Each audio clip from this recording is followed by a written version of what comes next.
1 Samuel chapter 29. Now the Philistines gathered together all their armies to Aphek, and the Israelites encamped by the spring which is in Jezreel. The lords of the Philistines passed on by hundreds and by thousands, and David and his men passed on in the rear with Achish. Then the princes of the Philistines said, What about these Hebrews? Achish said to the princes of the Philistines, Isn't this David, the servant of Saul, the king of Israel, who has been with me these days, or rather these years, and I have found no fault in him since he fell away to today?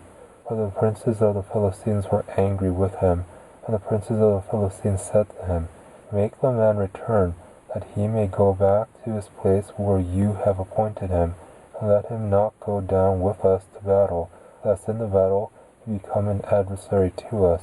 For with what should this fellow reconcile himself to his Adonai? Should it not be with the heads of these men?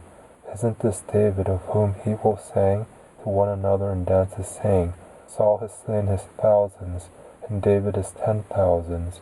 Then Achish called David and said to him, As Yahweh lives, you have been upright, and your going out and your coming in with me in the army is good in my sight. For I have not found evil in you since the day of your coming to me to this day. Nevertheless, the lords don't favor you.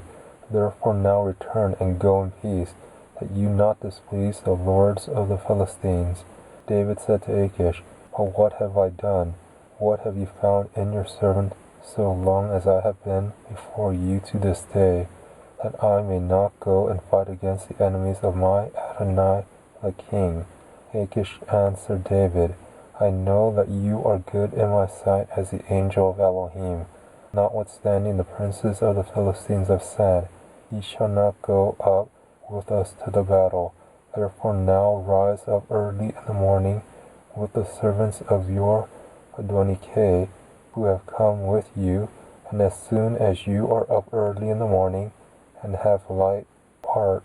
So David rose up early, he and his men, to depart in the morning, to return into the land of the Philistines. And the Philistines went up to Jezreel.